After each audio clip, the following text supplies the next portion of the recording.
Cuando el jefe del cártel más famoso del mundo se ve envuelto en una red de traición y desconfianza, la catástrofe se hace inevitable.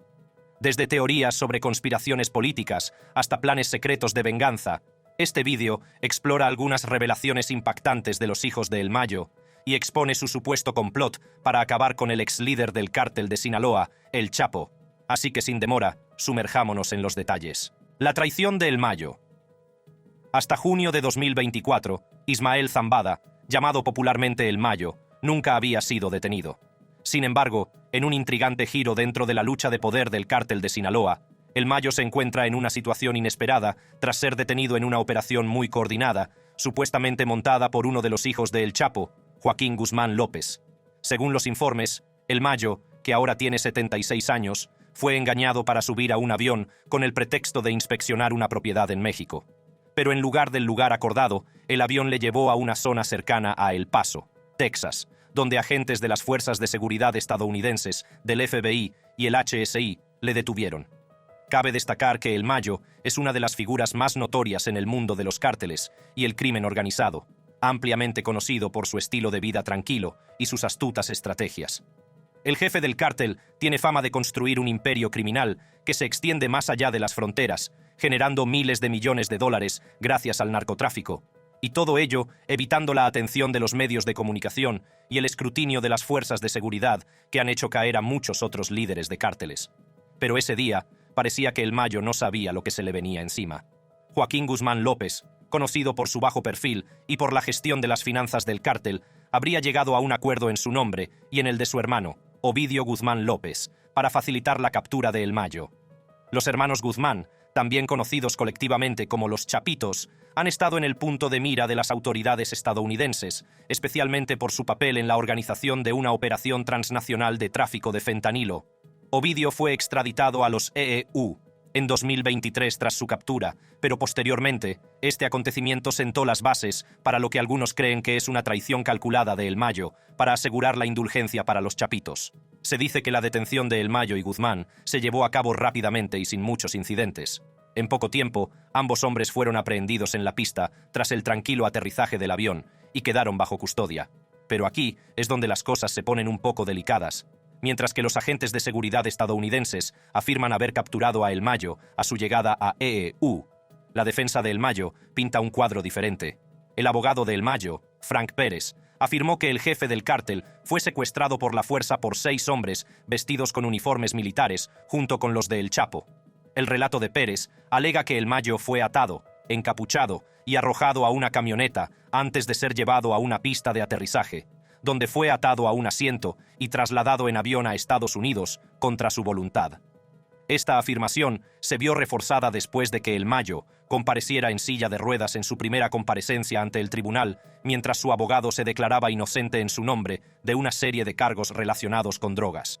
El Mayo afirmó que le habían tendido una emboscada en un rancho cerca de Culiacán, donde le llevaron a un cuarto oscuro, le esposaron y le condujeron a la pista de aterrizaje. También afirmó que 2 de sus guardaespaldas desaparecieron durante la operación. Esta afirmación añade otra capa de misterio al suceso, ya que uno de los guardaespaldas desaparecidos era al parecer el jefe de policía del estado de Sinaloa, lo que alimenta las especulaciones sobre una posible connivencia a altos niveles. Pero no se detuvo ahí. El Mayo trató además de implicar a funcionarios mexicanos en su captura, sugiriendo que se dirigía a reunirse con el gobernador de Sinaloa, Rubén Rocha, conocido aliado del presidente Andrés Manuel López Obrador. Según El Mayo, se le pidió que mediara en un conflicto entre Rocha y un político de la oposición, Héctor Cuen. Sin embargo, lamentablemente, Cuen fue presuntamente asesinado en el rancho donde El Mayo fue emboscado. Pero, agárrense. Aunque esto parece una narración bastante bonita, muchas cosas no cuadraban. En un video que salió a la luz más tarde, se reveló que Cuen fue asesinado durante un robo en una gasolinera en Culiacán y no en la escena de un secuestro. Además, Rubén Rocha, a quien El Mayo atribuyó haber planeado la reunión, negó cualquier implicación, afirmando que se encontraba en Los Ángeles el día de la supuesta reunión. Ahora bien, estas 2 pruebas han suscitado muchas dudas sobre la veracidad de las afirmaciones de El Mayo, y lo que es más, ofrecen versiones contradictorias sobre el modo en que El Mayo fue capturado, ya que los medios de comunicación estadounidenses suelen afirmar que fue engañado para que subiera al avión. Pero aunque se desconoce la verdadera versión, parece que hay nuevos datos sobre los motivos del secuestro o detención de El Mayo. Por ejemplo, un exagente de la DEA ha especulado con que la traición de los hermanos Guzmán a El Mayo podría ser una combinación de instinto de conservación y venganza largamente esperada. Los chapitos podrían haber visto la oportunidad de llegar a un acuerdo para sí mismos y al mismo tiempo exigir una retribución por los testimonios del hijo de El Mayo y de los miembros de su familia que contribuyeron a la cadena perpetua de El Chapo. Y quizá haya algo de verdad en ello.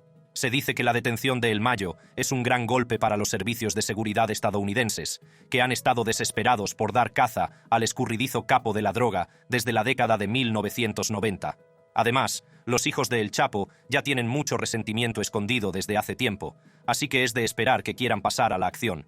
Y no es de extrañar, porque los cárteles son famosos por sus métodos despiadados y calculados para tratar a quienes consideran traidores y rivales. Cuando se trata de vengarse de miembros con los que están resentidos, los cárteles no actúan impulsivamente, sino que esperan su momento y planean cuidadosamente la forma más eficaz de vengarse.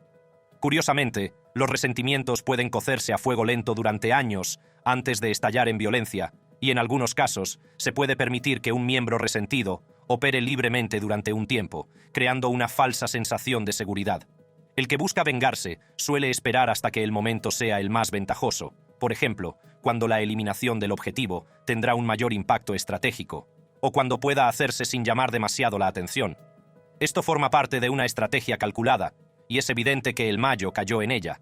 Tras la captura de El Mayo, las tensiones entre la facción malliza y los chapitos han aumentado significativamente en Culiacán, el epicentro de las operaciones del cártel de Sinaloa. Se dice que el vacío de poder dejado por la marcha de El Mayo ha elevado supuestamente a su hijo, Ismael Zambada Siqueiros, también conocido como Mayito Flaco, a un papel de liderazgo dentro de la Malliza, que es una fracción del cártel de Sinaloa.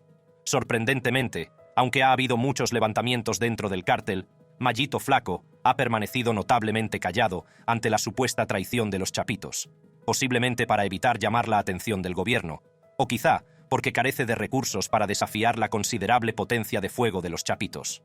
La detención de El Mayo ha supuesto un cambio significativo en el equilibrio de poder dentro del cártel de Sinaloa, y parece que los chapitos se han posicionado como la facción dominante a la espera del momento perfecto para actuar.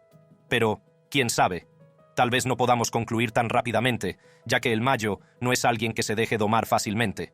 Aunque su detención está marcada por una amarga traición por parte de sus propios miembros, el jefe del cártel puede tener más sorpresas interesantes bajo la manga. Conspiración política. La compleja relación entre El Mayo y el gobierno mexicano. Los fiscales federales de Texas han presentado recientemente una solicitud para trasladar a El Mayo a Nueva York para su juicio, pero no sin razón. Me explico. La decisión de procesar a El Mayo en Estados Unidos es estratégica. Esto se debe a que la ciudad de Nueva York cuenta con un sólido sistema judicial y tiene una reputación de mano dura contra el crimen. Así que los fiscales probablemente creen que un juicio en este lugar enviará un poderoso mensaje a los cárteles de la droga de todo el mundo, demostrando el largo alcance de la justicia estadounidense. Pero, sinceramente, puede que eso no sea tan fácil, y por varias razones. Una, México tiene un historial de reticencia a extraditar a sus ciudadanos para ser juzgados en el extranjero, especialmente cuando están acusados de delitos que podrían acarrear la pena de muerte. Por tanto, los fiscales estadounidenses tendrán que construir un caso sólido y ofrecer garantías de que El Mayo no se enfrentará a la pena capital para persuadir a las autoridades mexicanas de que lo entreguen. Además, una vez que se extradite a El Mayo, los fiscales estadounidenses se enfrentarán a la ingente tarea de demostrar su culpabilidad más allá de toda duda razonable, y para ello será necesario reunir pruebas en México, un país donde la corrupción y la violencia pueden dificultar incluso la obtención de información fiable. Además, es probable que El Mayo cuente con un equipo de abogados expertos que lucharán con uñas y dientes para evitar su condena. Así que no va a ser tan fácil. Pero eso ni siquiera es lo interesante. En una serie de acontecimientos que siguieron a la detención de El Mayo, parece que el gobierno mexicano está hablando en favor del jefe del cártel. Por ejemplo, altos funcionarios mexicanos afirman que los investigadores podrían haber falsificado pruebas en el asesinato de Juan, el mismo día en que El Mayo y Joaquín Guzmán López fueron detenidos. Según los informes, los funcionarios del estado de Sinaloa permitieron que el cuerpo del político asesinado fuera incinerado mientras la investigación sigue su curso. Los funcionarios federales también exigieron respuestas a los fiscales, citando varias incoherencias en sus afirmaciones. Por ejemplo, los fiscales afirman que el cuerpo de Cuen presentaba 4 heridas de bala. Sin embargo, en las imágenes de vigilancia de la gasolinera solo se oye un disparo. El citado vídeo se hizo público incluso sin sonido incluido, y 3 empleados de la gasolinera revelaron que no oyeron ningún disparo. Además, los funcionarios de la Ciudad de México observaron manchas de sangre en la caja de la camioneta en la que viajaba Quan, pero los investigadores locales no lo explicaron. También había indicios de que había sufrido un golpe en la cabeza, aunque en las grabaciones de seguridad no había indicios de lucha física. Todo ello dibuja una imagen borrosa del suceso. Además, los fiscales mexicanos y el presidente han anunciado que están considerando presentar cargos por traición contra quienes entregaron a El Mayo a la policía estadounidense. Todo esto nos deja con una gran pregunta. ¿Por qué El Mayo tiene tanto respaldo? Bueno, todo se reduce al cártel. Se cree que las conexiones de El Mayo dentro del gobierno son de las más sofisticadas y de mayor alcance. No es de extrañar que se le describa como el narcotraficante más poderoso y escurridizo de México. Es sabido que el narcotráfico mexicano se ha nutrido durante mucho tiempo de la corrupción y que los cárteles confían en los funcionarios del gobierno para proteger sus operaciones. Como líder clave del cártel de Sinaloa, el éxito y la longevidad de El Mayo se atribuyen no solo a su mentalidad estratégica y su discreción, sino también a sus profundas conexiones con el gobierno mexicano. Varios informes e investigaciones han sugerido que la red de El Mayo incluye a altos cargos de las fuerzas de seguridad, el ejército e incluso la política. De hecho, a lo largo de los años, varios periodistas y antiguos miembros del cártel han testificado que el alcance de El Mayo se extiende hasta los escalones más altos del poder, lo que garantiza que las autoridades hagan la vista gorda ante sus actividades o, en algunos casos, le protejan activamente para evitar su captura, tal y como vemos ahora. Esta red de protección le ha permitido evitar ser detenido a pesar de ser uno de los hombres más buscados del mundo. También es probable que hayan proporcionado a El Mayo valiosa información de inteligencia, permitiéndole ir un paso por delante de las fuerzas del orden y de sus rivales. Desde avisos anticipados sobre operaciones hasta protección en territorios clave, las ventajas de contar con el apoyo del gobierno no pueden exagerarse. Las conexiones de El Mayo con el gobierno se hicieron especialmente prominentes durante los años de la guerra contra el narcotráfico, lanzada por el expresidente Felipe Calderón en 2006. Mientras el gobierno mexicano se centraba en acabar con cárteles rivales y figuras como el Chapo, las operaciones de El Mayo parecían continuar indemnes. De hecho, algunos observadores creen que se trataba de una estrategia deliberada, en la que ciertas facciones del gobierno permitían operar a El Mayo a cambio de mantener la paz o proporcionar información de inteligencia sobre otros grupos criminales. Varios incidentes destacados han alimentado aún más las sospechas sobre los vínculos de El Mayo con el gobierno.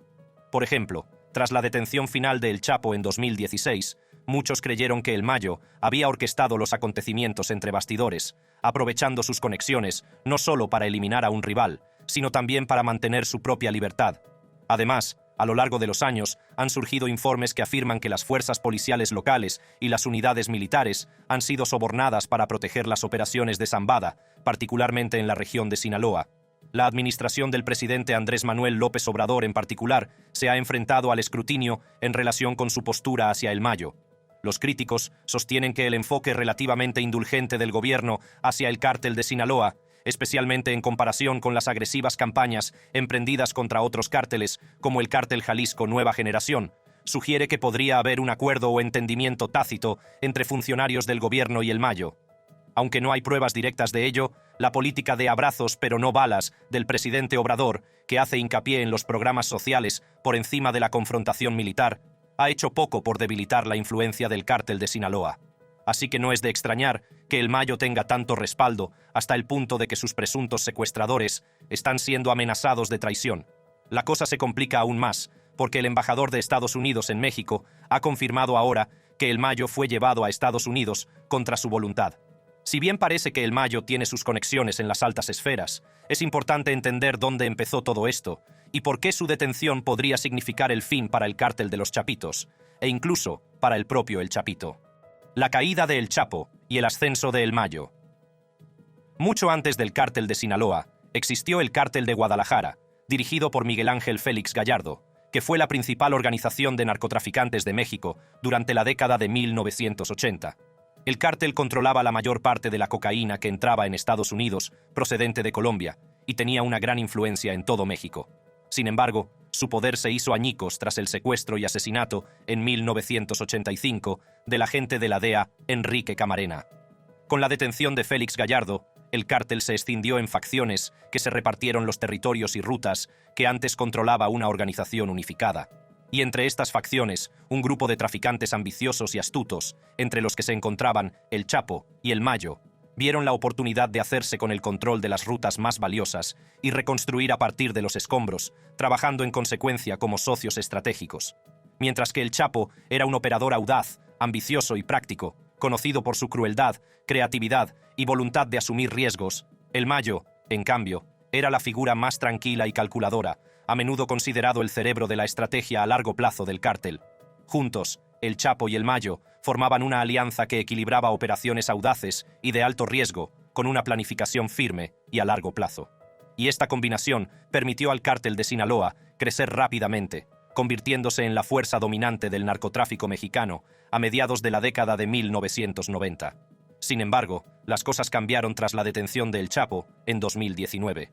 En febrero de 2019, El Chapo fue condenado en un tribunal estadounidense por múltiples cargos, incluidos narcotráfico, asesinato y lavado de dinero. Lamentablemente, su condena se basó en gran medida en el testimonio de varios miembros de alto rango del cártel de Sinaloa que se habían convertido en informantes a cambio de clemencia. Y entre estos informantes estaba Vicente Zambada Niebla, también conocido como El Vicentillo, el hijo de El Mayo. Como una de las figuras más importantes del cártel, Vicente había estado profundamente involucrado en sus operaciones, supervisando los envíos de droga, gestionando las finanzas y coordinando la logística, por lo que obviamente tenía información crucial que en última instancia ayudó a construir el caso contra el Chapo. Pero esa no era realmente la parte intrigante. Tras la detención del Chapo, las circunstancias que rodearon el incidente dieron lugar a especulaciones generalizadas sobre si esta traición formaba parte de una conspiración mayor en la que estaban implicados tanto el Mayo como su hijo, lo que suscitó dudas sobre si el Chapo fue sacrificado estratégicamente para asegurar el dominio continuado de la familia Zambada. Piénsalo. Quizá el Mayo vio la oportunidad de consolidar su poder, permitiendo que el Chapo fuera abatido. Y para empeorar las cosas, el Chapo era ampliamente famoso, y a medida que su notoriedad crecía, también lo hacía la presión de las autoridades estadounidenses y mexicanas para capturarlo. Así que es posible que el aumento de la atención sobre el Chapo lo convirtiera en un blanco fácil. Al facilitar la cooperación de su hijo con las autoridades estadounidenses, el Mayo podría haber garantizado la seguridad de Vicente y reducido su propio riesgo de ser capturado. Todo ello al tiempo que eliminaba a un rival potencial en el Chapo. Y para ser sinceros, la idea de una conspiración de este tipo no es descabellada, especialmente en el mundo del crimen organizado, donde las traiciones y los sacrificios estratégicos son habituales. He aquí otra forma de verlo. Incluso después de la detención y encarcelamiento de El Chapo, el Mayo permaneció intacto.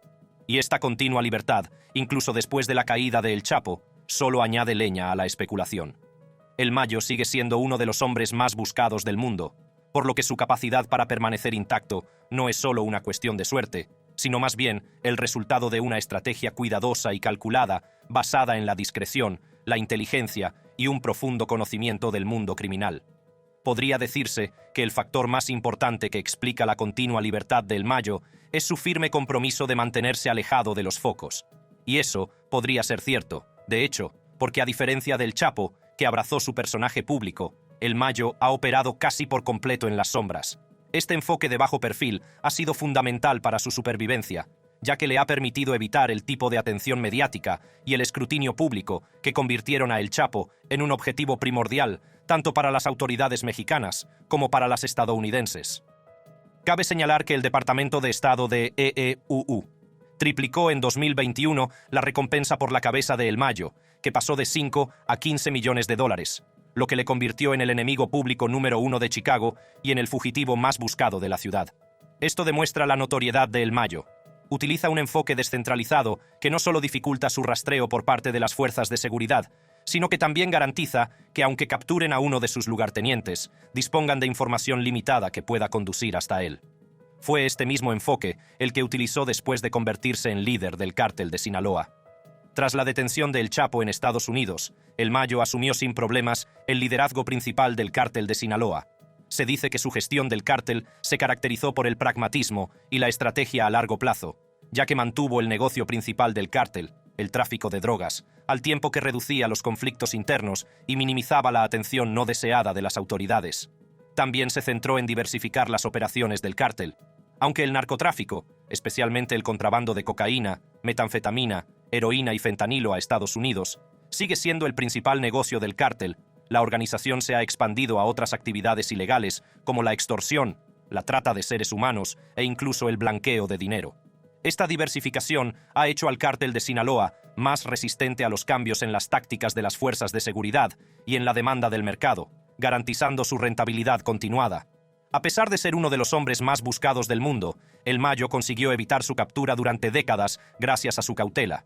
Se sabe que evita los métodos modernos de comunicación y que rara vez permanece mucho tiempo en un mismo lugar. También se beneficia de la extensa red de funcionarios corruptos e informadores del cártel, que le avisan con antelación de cualquier operación dirigida contra él. Así que no es de extrañar que justo después de su detención, el cártel de Sinaloa se haya sumido en un profundo malestar. Aunque el dominio de El Mayo haya suscitado menos atención pública, su detención podría ser el comienzo de un gran revuelo en el mundo de los cárteles mexicanos. La captura de El Mayo Zambada. Lo que podría ocurrir a continuación. Como he mencionado antes, la detención de El Mayo ha iniciado una guerra fría dentro del cártel de Sinaloa. Los Mayiza, liderados por los hijos de El Mayo, han sido durante mucho tiempo una fuerza prominente dentro del cártel de Sinaloa, y su influencia ha crecido constantemente a lo largo de los años, especialmente en las áreas del tráfico de drogas y el blanqueo de dinero. Los Chapitos, por su parte, están dirigidos por los hijos de El Chapo. Aunque esta fracción del cártel también ha amasado un poder considerable, su relación con los Mayiza no ha sido del todo fluida, con episodios de conflicto que estallan a intervalos. Estos enfrentamientos entre los Mayiza y los Chapitos han adoptado diversas formas, como tiroteos, disputas territoriales y alianzas con cárteles rivales, y han provocado un aumento de la violencia y el derramamiento de sangre en algunas partes de México, ya que ambas facciones tratan de consolidar su poder y eliminar a sus rivales. Por ejemplo, el 17 de agosto murieron 7 personas, entre ellas 3 agentes de Mayiza, en el municipio de Elota. Esto ocurrió después del incidente del 2 de agosto, cuando el ejército mató a 6 personas durante un supuesto enfrentamiento en La Loma, una de las cuales, al parecer, no tenía vínculos con el crimen organizado, sino que solo trabajaba en los campos de maíz cercanos. Aunque en una serie de entrevistas que siguieron al suceso, varios lugareños pudieron dar detalles de los hechos, solo unas pocas personas de la zona se atrevieron a hablar del incidente o de su posible relación con las secuelas de la captura de El Mayo. Esta lucha en curso ha suscitado preocupación por la posible fragmentación del cártel de Sinaloa, que podría tener consecuencias de gran alcance para el tráfico de drogas en la región. Pero más allá de las desavenencias y enfrentamientos entre Mayiza y Chapitos, hay mucho más peligro por delante para el ex líder del cártel de Sinaloa, El Chapo. La historia de la violencia de los cárteles se extiende mucho más allá de las calles y los escondites remotos de México. Dentro de los muros de las prisiones, los cárteles prosiguen sus brutales campañas, convirtiendo instalaciones supuestamente seguras en campos de batalla. A lo largo de los años, los motines en las prisiones se han convertido en una herramienta habitual, utilizada y orquestada por facciones de los cárteles que compiten por el control o que llevan a cabo asesinatos selectivos. A pesar de la presencia de guardias y de las medidas de seguridad, los líderes de los cárteles consiguen ejercer influencia dentro de las prisiones mediante el soborno, la intimidación y la infiltración. Introducen armas de contrabando, comunican órdenes a sus hombres e incluso coordinan ataques desde detrás de las rejas.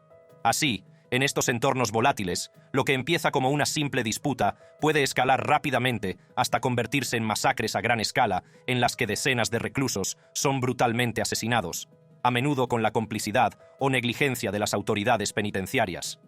Hablemos de la prisión de Topo Chico, en Monterrey, en 2017, donde un motín mortal dejó 49 reclusos muertos, o de la masacre de la prisión de Altamira en 2012, en la que murieron 44 reclusos cuando miembros del Cártel del Golfo atacaron a rivales de los Zetas.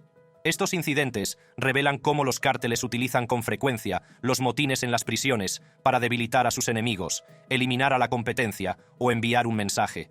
Dicho esto, centrémonos en El Chapo, el antiguo jefe del cártel que ahora está escondido en la cárcel. Dado el historial de violencia carcelaria relacionada con los cárteles, no es descabellado especular sobre los peligros a los que podría enfrentarse el Chapo Guzmán, incluso mientras cumple cadena perpetua en Estados Unidos. Aunque está recluido en la prisión de máxima seguridad ADX Florence, en Colorado, una de las más seguras del mundo, las amenazas de sus rivales siguen acechándole. Un posible escenario podría involucrar a los hijos de El Mayo, particularmente dadas las crecientes tensiones entre ellos y los Chapitos.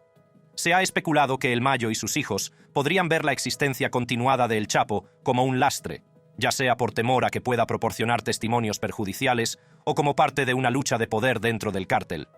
No cabe duda de que si los hijos de El Mayo quisieran perseguir a El Chapo, se enfrentarían a importantes obstáculos en la fuertemente custodiada ADX Florence. A diferencia de las prisiones mexicanas, donde la corrupción y la falta de supervisión crean oportunidades para la violencia de los cárteles, ADX Florencia es conocida por aislar a los reclusos de prácticamente todo contacto externo.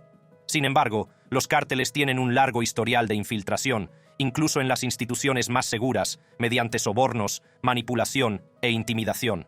Además, los cárteles suelen tener redes mundiales con conexiones con otras organizaciones delictivas que podrían aprovecharse.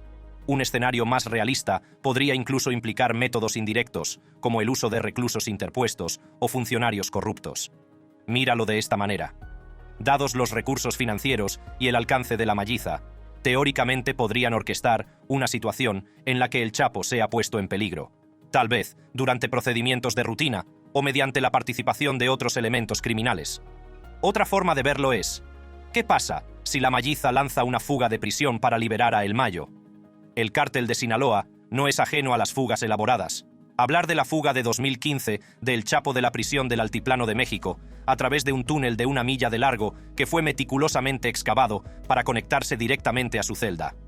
La planificación y ejecución de esa fuga demostró la capacidad del cártel para movilizar sofisticadas habilidades de ingeniería, recursos financieros y una red de operativos leales. También puso de relieve el grado de corrupción que los cárteles pueden explotar en su beneficio, influyendo en guardias y funcionarios.